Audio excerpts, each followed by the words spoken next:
Students, SB ইনস্টিটিউটের YouTube চ্যানেলে তোমাদের সবাইকে ওয়েলকাম। যারা আজকে প্রথম এসবি ইনস্টিটিউটের ভিডিওটি দেখছো তারা অবশ্যই চ্যানেলটিকে সাবস্ক্রাইব করবে, কারণ সমস্ত সরকারি চাকরির প্রস্তুতি ফ্রিতে যে ক্লাসগুলো প্রয়োজন সেগুলো আমরা ইউটিউবে তোমাদের সামনে রিপ্রেজেন্ট করব। সেই জন্য তোমাদের যাতে সরকারি চাকরির পাওয়ার পথটা আরো সুন্দর হয় তার জন্য এসবি ইনস্টিটিউট সর্বদাই সচেষ্ট রয়েছে সমস্ত টিচার। আর আরো একটা কথা, ভিডিওটি ভালো লাগলে অবশ্যই ভিডিও শেষে লাইক করো এবং শেয়ার করো, এটুকু তোমাদের কাছে আমাদের রিকোয়েস্ট। আজকে আমি সুদেষ্ণা বিশ্বাস জিওগ্রাফির একটি গুরুত্বপূর্ণ ক্লাস। কেন গুরুত্বপূর্ণ তার কারণ হচ্ছে ফিজিওগ্রাফিক ডিভিশন নিয়ে আমরা আলোচনা করছি। প্রিভিয়াস বিভিন্ন ক্লাসে আমরা ফিজিওগ্রাফিক ডিভিশন আলোচনা করেছি, আজকেও আমরা ফিজিওগ্রাফিক ডিভিশন নিয়ে আলোচনা করব। সেই জন্য ক্লাসটি খুব গুরুত্বপূর্ণ হতে চলেছে। স্কিপ না করে অবশ্যই ক্লাসটি শেষ পর্যন্ত তোমরা দেখো। আগের দিন আমরা উপদ্বীপীয় মালভূমি অঞ্চল সম্পর্কে আলোচনা করেছিলাম।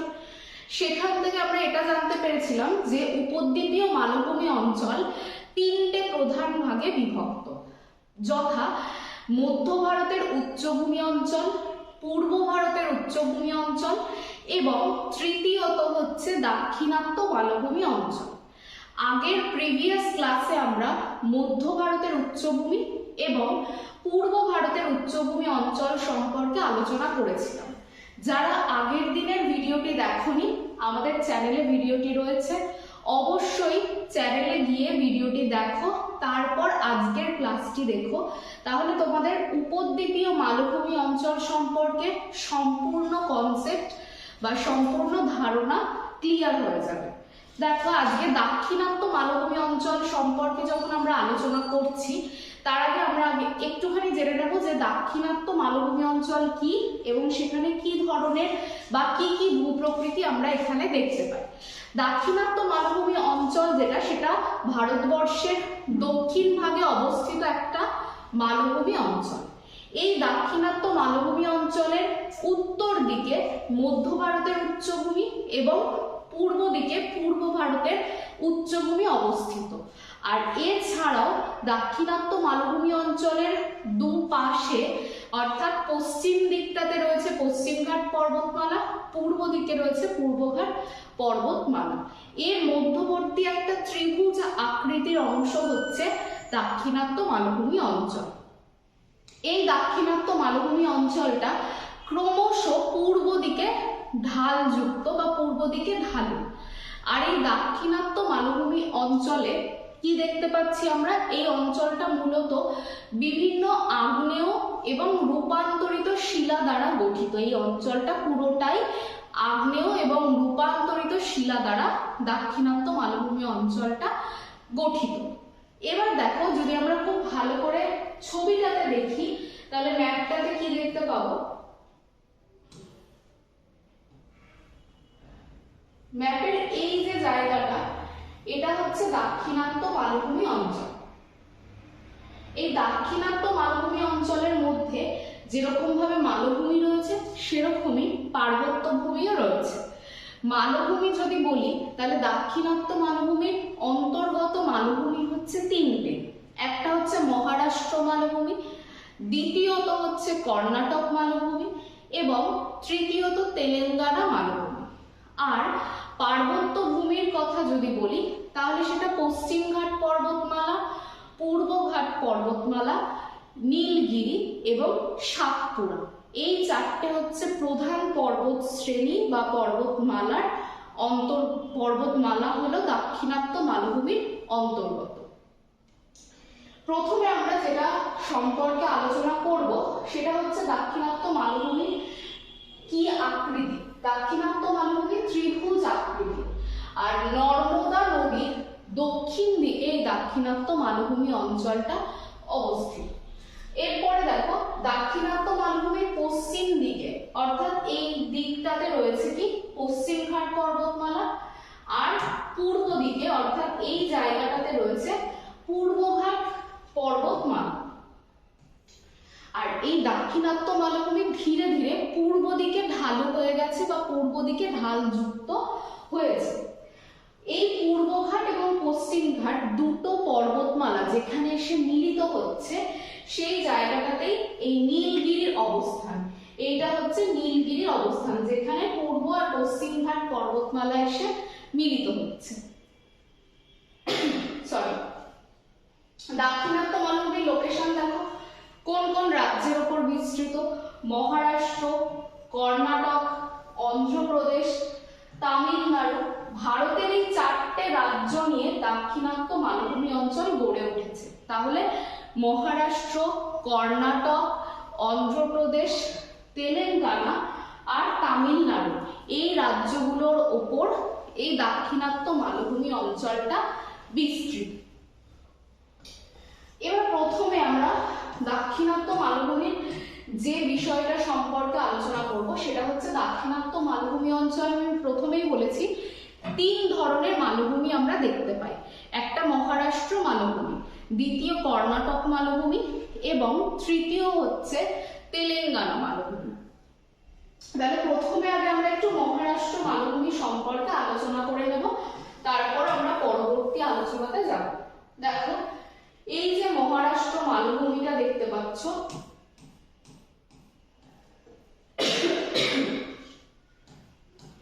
এটা হচ্ছে মহারাষ্ট্র মালভূমি, অর্থাৎ সমগ্র মহারাষ্ট্র এবং গোয়া এই দুটো রাজ্য নিয়ে যে মালভূমি অঞ্চলটা গঠিত। এবং এই মালভূমিটা দেখো সমগ্র দাক্ষিণাত্য মালভূমির একদম উত্তর বা উত্তর পশ্চিমে অবস্থিত এই মালভূমিটা।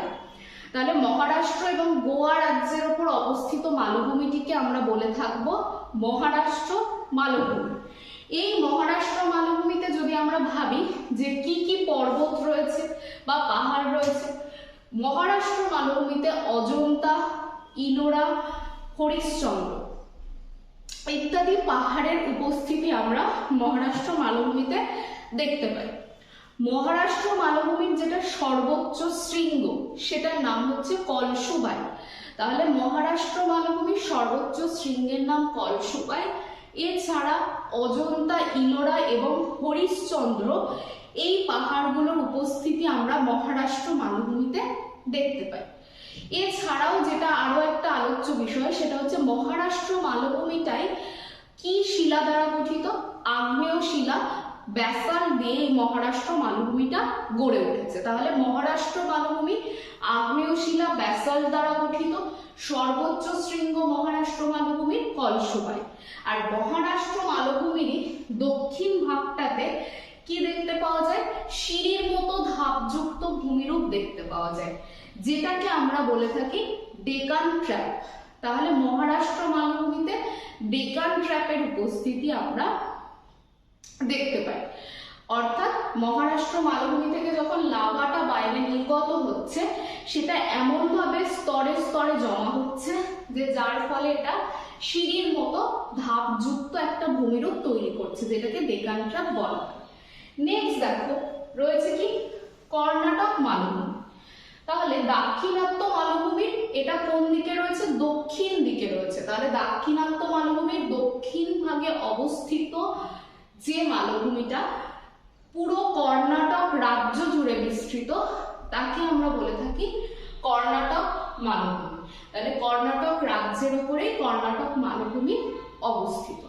এবার কথা হচ্ছে এই কর্ণাটক মালভূমি কোন কোন শিলা দ্বারা গঠিত?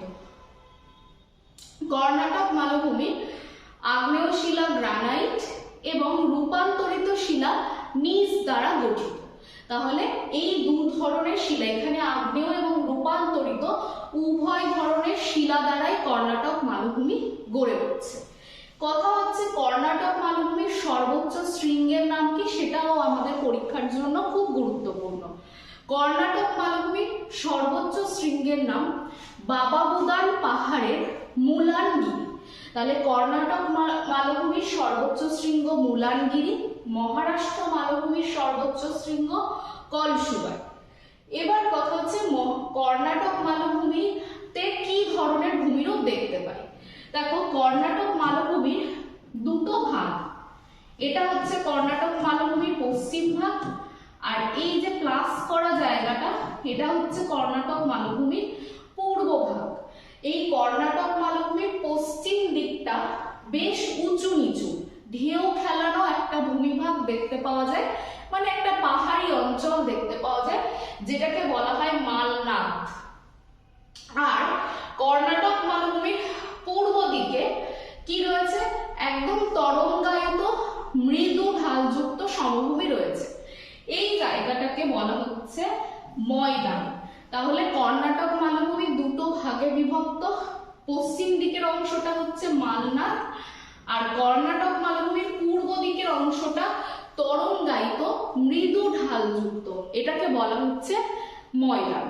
তাহলে এইগুলো ছিল কর্ণাটক মালভূমির দুটো বৈশিষ্ট্য। এই যে দু ধরনের মালনাদ এবং ময়দান দেখতে পাওয়া যায়। আর বাবা বুদান পাহাড়ের সর্বোচ্চ শৃঙ্গ মুলানগিরি কর্ণাটক মালভূমির সর্বোচ্চ শৃঙ্গ। আর আগেই বললাম গ্রানাইট এবং নিস এই দুটো শিলা দ্বারা কর্ণাটক মালভূমি গঠিত। এবার দেখো যে মালভূমিটা পড়তে হবে সেটা হচ্ছে তেলেঙ্গানা মালভূমি। ভারতের সমগ্র তেলেঙ্গানা রাজ্য জুড়ে যে মালভূমিটা অবস্থিত তাকে আমরা বলে থাকি তেলেঙ্গানা মালভূমি। এই তেলেঙ্গানা মালভূমি সমগ্র তেলেঙ্গানা জুড়ে অবস্থিত এবং এটাও গ্রানাইট এবং নিস এই দুটো শিলা দ্বারা গড়ে উঠেছে। তাহলে তেলেঙ্গানা মালভূমি কোন কোন শিলা, গ্রানাইট এবং নিস, এই দুটো শিলা দ্বারা এই তেলেঙ্গানা মালভূমিটা গড়ে উঠেছে। আর তেলেঙ্গানা মালভূমিতে একটা পাহাড়ের উপস্থিতি আমরা দেখতে পাই, সেটাকে বলা হচ্ছে সাতমালা পাহাড়। তাহলে তেলেঙ্গানা মালভূমিতে আমরা একটা পাহাড় দেখতে পাই যেটাকে বলা হচ্ছে, যেটার নাম সাতমালা পাহাড়। তাহলে এই হলো আমাদের পুরো দাক্ষিণাত্য মালভূমির তিনটে মালভূমি সম্পর্কে আলোচনা। এবার আমরা দাক্ষিণাত্য মালভূমির পার্বত্য ভূমি সম্পর্কে আলোচনা করব। একটুখানি করে রাখ। আচ্ছা, এবার আমরা পার্বত্য ভূমিটাকে দেখে নেব। দেখো, দাক্ষিণাত্য মালভূমির যে পার্বত্য অঞ্চল সেটা মূলত আমরা চারটে পার্বত্য ভূমি দেখতে পাই দাক্ষিণাত্য মালভূমি অঞ্চলে। সেটা হচ্ছে, প্রথম যেটা রয়েছে সেটা হচ্ছে পশ্চিমঘাট পর্বত। ভালো করে খেয়াল করো যে দাক্ষিণাত্য মালভূমির একদম পশ্চিম ভাগ জুড়ে বা দাক্ষিণাত্য মালভূমির পশ্চিম ভাগ জুড়ে আরব সাগরের দিকে যে বৃহৎ একটা স্তূপ পর্বতের উপস্থিতি আমরা দেখতে পাচ্ছি তাকে বলা হচ্ছে পশ্চিমঘাট পর্বতমালা। তাহলে আরব সাগরের দিকে যে স্তূপ পর্বতের উপস্থিতি রয়েছে তাকে আমরা বলে থাকি পশ্চিমঘাট পর্বতমালা। এই পশ্চিমঘাট পর্বতমালাকে আরো একটা নামে ডাকা হয়। মহারাষ্ট্র এবং গোয়াতে এবং কর্ণাটকে পশ্চিমঘাট পর্বতমালাকে সহ্যাদ্রি নামে অভিহিত করা হয়। পশ্চিমঘাট পর্বতমালা কি জাতীয় পর্বত? স্তূপ পর্বতের অন্তর্গত। এই পশ্চিমঘাট পর্বতমালার ঢাল বেশ উঁচু, আর তার সাথে এটাও খেয়াল রাখবে পশ্চিমঘাট পর্বতমালার পশ্চিম ঢালটা খাড়া এবং সেখানে আমরা ক্লিফ বা ভৃগু দেখতে পাই, মানে বেশ উঁচু খাড়া ঢালযুক্ত ভূমিভাগ দেখতে পাই, যার জন্য দেখবে অধিকাংশ পশ্চিম বাহিনী নদীগুলোতে কোনো রকমের বদ্বীপ নেই, বদ্বীপের উপস্থিতি নেই। আর কি, পশ্চিমঘাট পর্বতমালা মহারাষ্ট্র এবং গোয়াতে সহ্যাদ্রি নামে পরিচিত। পশ্চিমঘাট পর্বতমালার যেটা সর্বোচ্চ শৃঙ্গ, যেটাকে পুরো দক্ষিণ ভারতের সর্বোচ্চ শৃঙ্গ বলা হয়, সেটা হচ্ছে আনাইমালাই পাহাড় পর্বতের আনাইমুদি। তাহলে আনাইমালাই পাহাড়ের আনাইমুদি হচ্ছে পশ্চিমঘাট পর্বতমালার সর্বোচ্চ শৃঙ্গ, যেটাকে দক্ষিণ ভারতের এভারেস্ট বলে অভিহিত করা হয় বা দক্ষিণ ভারতের সর্বোচ্চ শৃঙ্গ বলা হয়। এই আনাইমুদিটা আসলে কেরালা রাজ্যে অবস্থিত এবং এটাই হচ্ছে দক্ষিণ ভারতের সর্বোচ্চ শৃঙ্গ। এবার দেখো, যেটা তোমাদেরকে মনে রাখতে হবে, এই পশ্চিমঘাট পর্বতমালার যেটা আরো দক্ষিণ দিক, সেখানে আনাইমালাই রয়েছে, কার্ডামম বলে একটা পর্বত রয়েছে। এই পর্বতমালার উপস্থিতিগুলো আমরা দেখতে পাই। এরপরে দেখো, পূর্বঘাট পর্বতমালা পড়তে হবে আমাদের। পূর্বঘাট পর্বতমালা ভারতবর্ষের বঙ্গোপসাগরের দিকে অবস্থিত। আর পূর্বঘাট পর্বতমালা একটা ক্ষয়জাত পর্বত এবং এখানে না অনেকগুলো বিচ্ছিন্ন পাহাড় একত্রিত হয়ে এই পূর্বঘাট পর্বতমালাটা গড়ে তুলেছে। কি কি পর্বত দেখতে পাচ্ছি আমরা? সেভরয়, জাভেদি, নান্নামালাই, এছাড়াও ভেলিকোন্ডা, পলকোন্ডা, এই যে পর্বতগুলো বা পাহাড়গুলো এদের সমষ্টি হচ্ছে পূর্বঘাট পর্বতমালা। তাহলে পূর্বঘাট পর্বতমালা কি অনেকগুলো বিচ্ছিন্ন পাহাড়ের সমষ্টি বোঝাতে পূর্বঘাট পর্বতমালাকে বোঝানো হয়। পূর্বঘাট পর্বতমালার সর্বোচ্চ শৃঙ্গের নাম কি? পূর্বঘাট পর্বতমালার সর্বোচ্চ শৃঙ্গের নাম হচ্ছে জিন্দা গাদা। এর উচ্চতা দেখো 1690 মিটার আর আনাই নদীর উচ্চতা দেখো 2695 মিটার। দুটোর ডিফারেন্স দেখো কতটা বেশি, কারণ পূর্বঘাট পর্বতমালা কিন্তু ধীরে ধীরে ক্ষয়প্রাপ্ত হচ্ছে। এই পূর্বঘাট পর্বতমালার উপর দিয়ে কিছু নদী প্রবাহিত হচ্ছে। সেই নদীগুলো কি কি, যে যার জন্য এর উচ্চতা কমছে? গোদাবরী, কৃষ্ণা, পেন্না। এই নদীগুলো কি করছে? পূর্বঘাটকে ক্রস করছে বা পূর্বঘাটটাকে ক্ষয় করতে কিন্তু সাহায্য করছে, যার জন্য পূর্বঘাটের উচ্চতা কিন্তু পশ্চিম ঘাটের তুলনায় যথেষ্ট কম। আর এটা হচ্ছে একটা ক্ষয়জাত পর্বতমালা। এবার দেখো খুব ইন্টারেস্টিং একটা বিষয়, এই পূর্বঘাট এবং পশ্চিম ঘাট এই দুটো পর্বতমালা, এখানে পশ্চিম ঘাট রয়েছে আর এদিকে দেখো পূর্বঘাট রয়েছে, এরা এসে যেখানে মিলিত হচ্ছে সেই মিলিত হওয়ার জায়গাটা একটা পর্বত গ্রন্থি, যেটার নাম হচ্ছে নীলগিরি। তাহলে পূর্বঘাট এবং পশ্চিমঘাট পর্বতমালা একটা পর্বতে এসে মিলিত হচ্ছে, যেটার নাম হচ্ছে নীলগিরি। নীলগিরিকে ভারতের পর্বত গ্রন্থি বলা হয়। এই কোশ্চেনটাও দিতে পারে যে ভারতে অবস্থিত একটি পর্বত গ্রন্থির নাম লেখো, তখন তোমাদের বলতে হবে নীলগিরি হচ্ছে পর্বত গ্রন্থি। পর্বত গ্রন্থি কাকে বলে? যে স্থান থেকে এক বা একাধিক পর্বত বাইরের দিকে বেরিয়ে গেছে বা চারিদিক থেকে অনেকগুলো পর্বত এসে যে জায়গাটাতে মিলিত হয়েছে তাকেই মাউন্টেন নট বা পর্বত গ্রন্থি বলা হয়।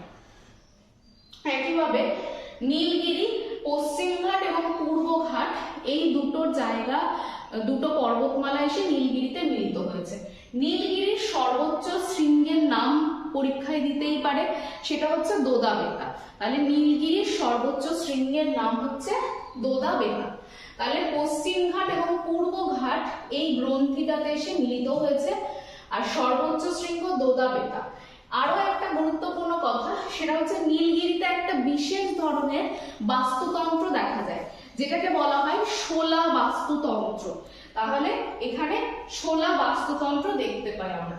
আর দক্ষিণে নীলগিরির দক্ষিণে আনাইমালাই, পালনি আর কার্ডামন। তাহলে নীলগিরিটাই কিন্তু শেষ পর্বত নয়, তারপরে আনাইমালাই, পালনি এবং ভারতের একদম দক্ষিণতম পর্বত যেটাকে বলা হচ্ছে কার্ডামন, সেটা কিন্তু রয়েছে এই নীলগিরির দক্ষিণে। এছাড়া দেখো এই যে জায়গাটা, দক্ষিণ ভারতের বিখ্যাত শৈল শহর উটি, যেটা কোথায় অবস্থিত? যেটা নীলগিরি পর্বতে অবস্থিত। তাহলে উটি কোথায় অবস্থিত? যে উটি হচ্ছে একটা শৈল শহর যেটা নীলগিরিতে অবস্থিত। আর এই যে নীলগিরি এই নামটা হয়েছে কারণ এই পর্বতে নীল কুরিঞ্জি বলে এক ধরনের ফুল হয়, যার ফলে পুরো পর্বতটা একদম নীল রঙের শোভাযুক্ত দেখায়, সেই জন্য এটার নাম হয়েছে নীলগিরি। তাহলে এই জায়গাটাও তোমাদেরকে কিন্তু ভালো করে পড়তে হবে। এবার আমরা একটু ম্যাপ থেকে দেখে নেবো যে প্রত্যেকটা লোকেশন কোথায় কোথায় রয়েছে, সেটা আমরা একটুখানি দেখে নেব। দেখো